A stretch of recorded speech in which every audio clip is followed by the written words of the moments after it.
دا د بلخ ولایت په مرکز مزار شریف ښار کې د تشناب کاغذ جوړولو هغه کارخونه ده چې په دې وروستیو کې د ټولنیزو رسنیو ځینې ادعاوې خپرې شوې وې چې ګواکې دلته د قرآن عظیم شان له آیاتونو څخه ګټه اخیستل کېږي تر څو تشناب کاغذ لاسته راشي. په همدې تړاو د بلخ صنعت او سوداګرۍ ریاست د څېړنو وروسته د دوی خبرې اورو. خوشبختانه بعد از آمدن امارت اسلامی افغانستان زمینه خوبی سرمایه گذاری برای تمام صنعتکاران ما فراهم هست که ما پیشرفت خوبی را در این قسمت احساس کردیم که تقریبا بالاتر از 50% فابریکات تولیدی در ولایت بلخ فعال شده و شایعات مبنی بر استفاده از اوراق قرآن کریم در تولید کاغذ تشناب در فابریکه تولیدی کاغذ تشناب خالدار درخشان کاملا بی اساس و فاقد اعتبار می باشد.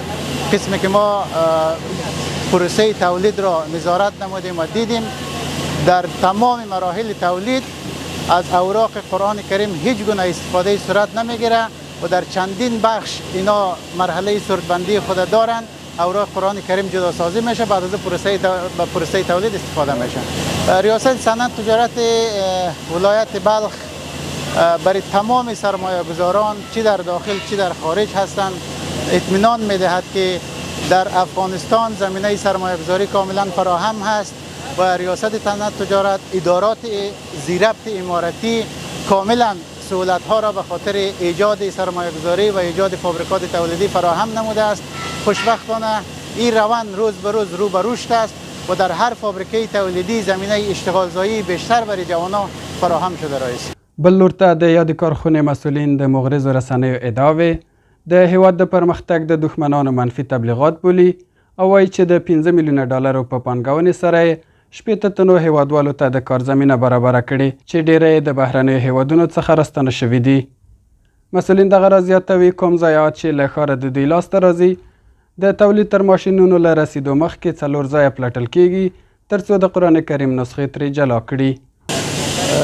ما قسمی که دیدیم کل کارهای ما را انشالله کلش به استاندارد است، کل چیز ما انشالله به حساب دین و اصول دین پیش میریم. با درباره شایعات با یک تعداد رسانه ها میخواهد پیشرفت کشور اینا نمیخواهد که کشور ما پیشرفت کنه و مخالف امارات اسلامی است، مخالف دولت فعلی ماست. اینا میخواهد که یک تعداد جنجال را بندازه، یک تعداد شایعات را بندازه که فکر مردم را مغشوش کنه.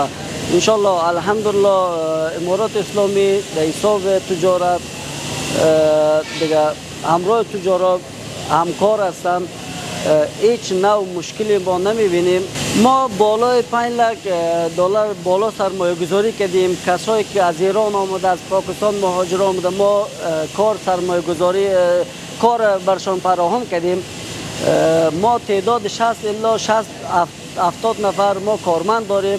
در آینده هم انشالله ما در این نظر هستیم که انشالله فابریکای دیگه هم تولید انشالله ما کار وسط میکنیم، انشالله زیاد میکنیم.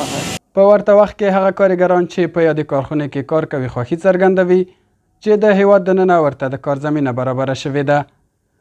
دوی دغه راز له پانګوالو غواړي چې د هیواد دننه ورته کارخونې جوړې کړي تر څو د بیکارۍ کچه لا هم راکمه شي. چې خارج کې اوسېږي دلته د سرمایه ګذاري کې چې مثلا زه د کندوز یم، په کندوز کې یو فابریکه دغه وی هلته به مې کار کولی.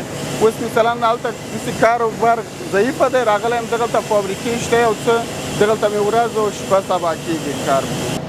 باید مردمایی که دمو کشورهای خارج رفته پس بیاید وطن خود همینجا کار کنه، غریبی کنه، وطن آباد کنه. پس خود همینجا کار زیاد است، نروه ایتر نکنه خود در بدر و کشته و در بدر نسازه. خانهش اینجا عیده و چوج و پوجش بسیار سینه، 5 سال میشه، 6 سال میشه، 7 سال میشه که رفته از خانهش خبر نداره. د معلوماتو عیني شواهدو او اثباتو له مخې د ځینو ټولنیزو رسنیو منفي تبلیغات او ادعاوې چې کړې وې ګوندې په بلخ ولایت کې د ځینو کارخونو لخوا د قرآن کریم له نسخو څخه د تشناب کاغذ په جوړولو کې ګټه اخیستل کېږي بې بنسټه وې.